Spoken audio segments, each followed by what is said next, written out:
part of being an owner, which my team likes to remind me, my job, the most important thing I do, is defining the vision for what our company is going to look like tomorrow, years into the future. And an exercise that I did to accomplish that for my team and getting our business off the ground over the last 2 years is kind of figuring stuff out. And now we know where we want to be. And so I did this project called Building a Vivid Vision, and it defines what Elevate is going to look like 3 years from now. So that's going to be like January of 2025. And it's very exciting. I was inspired by this book, Vivid Vision by Cameron Herold. Highly recommend it. He gives examples of vivid vision documents he's helped other business owners create.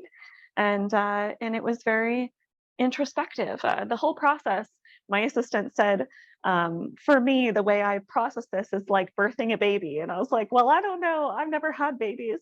So I kind of jokingly call it like creating a Horcrux or something, where I carve off part of my soul, because it is very intense. It takes a lot out of you.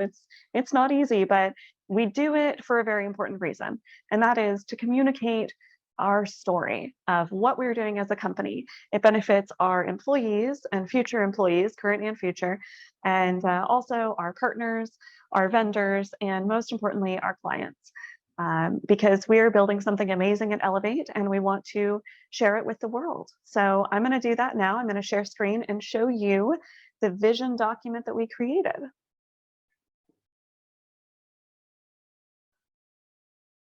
Okay, so this is a cover page, just painting the picture of Elevate in 2025, a high-level summary, but let's dive into the details here. We start with defining our core values here.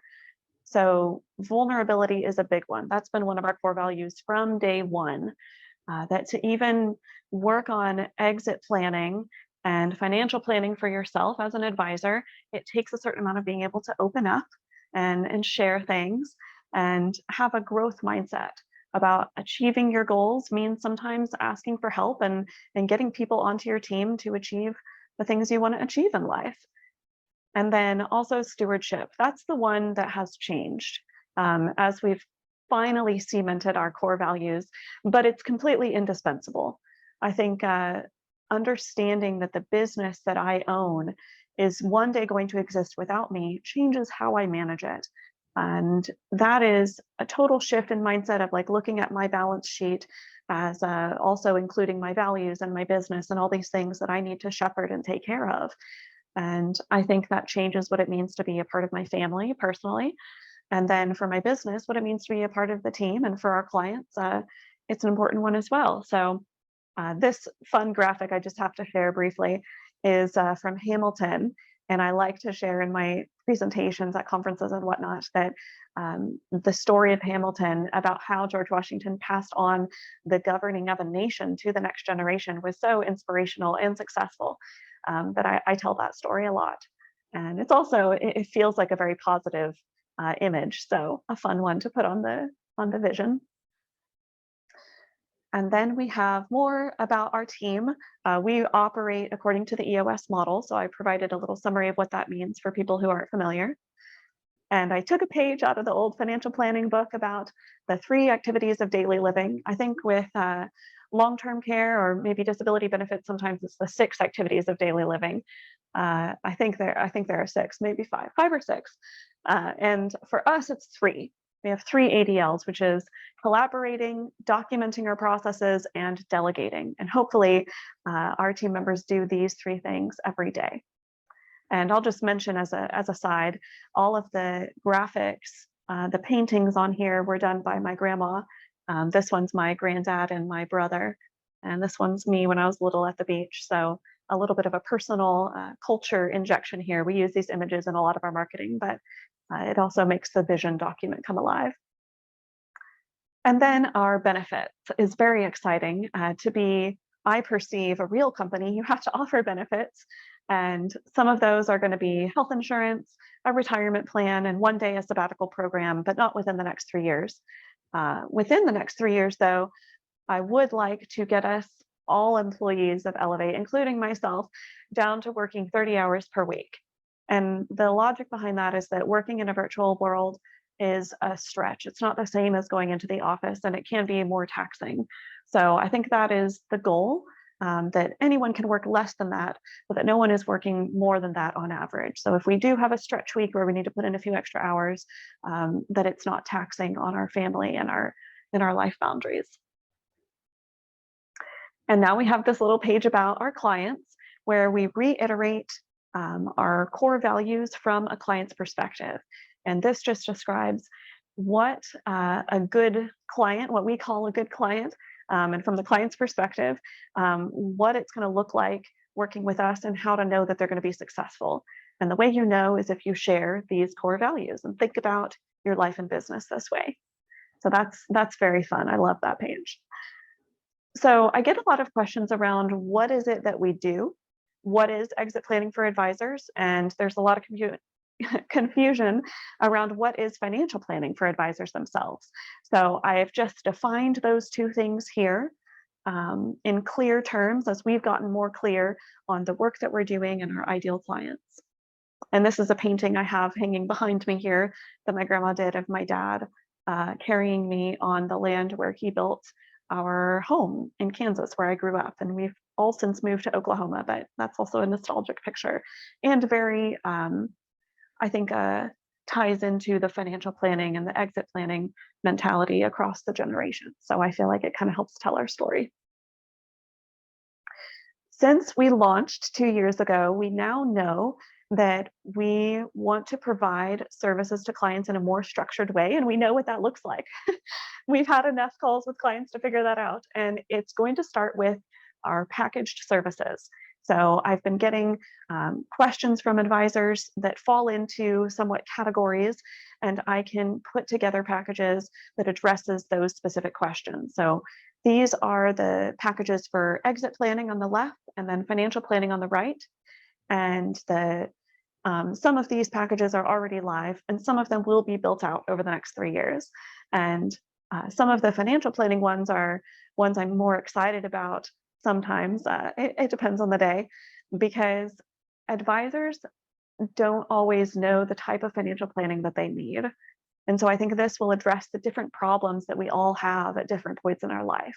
And I think clients would benefit from these as well. But advisors may not always think that, oh, I need a traditional financial plan. No, it may be any of these things. So I'm trying to create alternatives where we can still benefit people and help advisors achieve their goals. And these exit coaching packages are also a way to help us translate all of the experience we've gotten doing exit planning for clients into a bite-sized piece, because exit planning can be overwhelming about where do I start. And so it's easier to start with a package. And if more coaching is needed, we have an ongoing retainer based model. So that's the idea there. And this is the page that I am probably most excited about. So although we provide exit planning in general, we want to get known for solving this emergency exit planning problem that advisors have. And there are no books written on this topic. There was no research, there was no information on how to do this, which means that a lot of advisors don't have it. We also call it a continuity plan.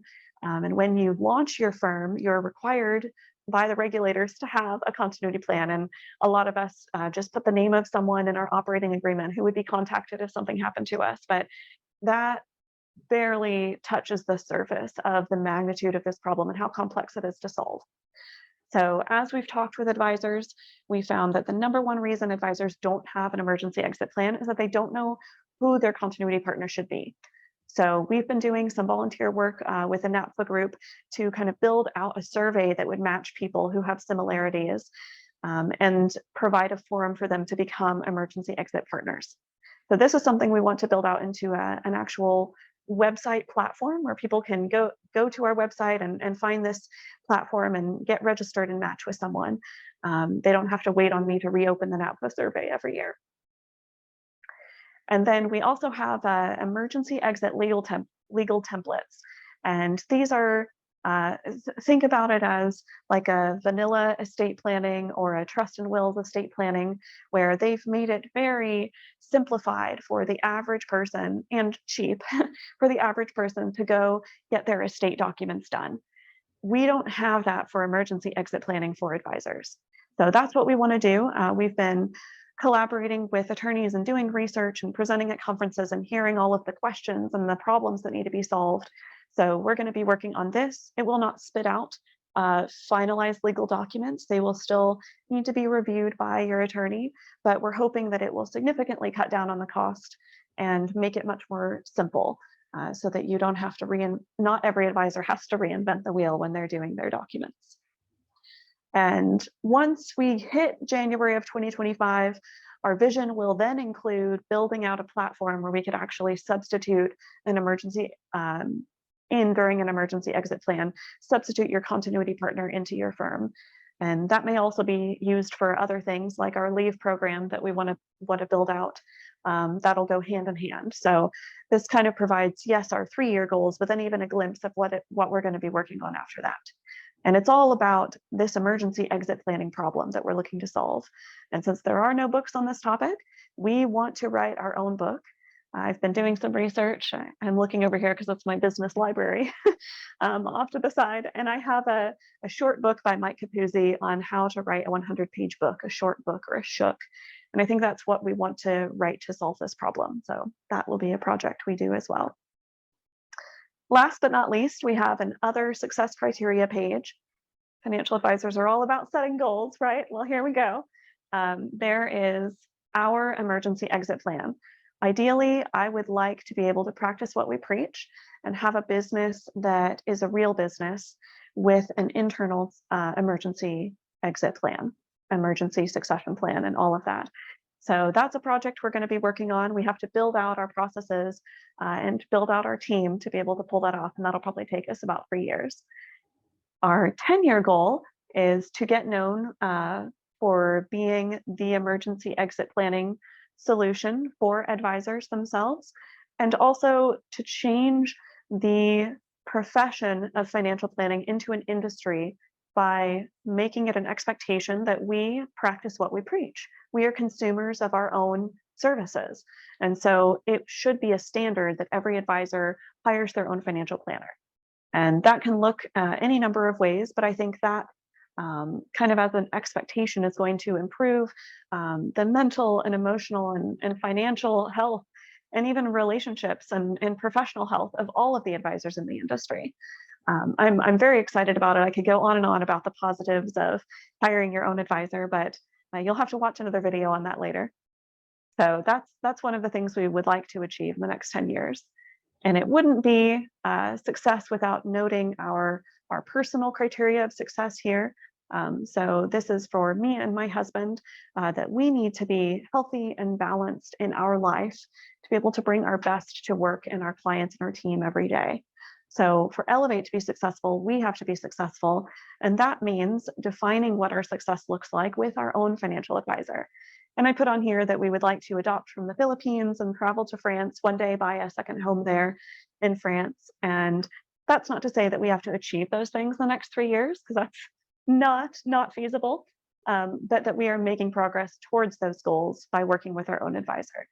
So that is the Elevate 3-year Vivid Vision. I'd love to hear any thoughts or feedback you have. And I would also love if anyone wants to subscribe to any of our social media channels. You can follow our story, watch us achieve these goals, and be a part of it along the way.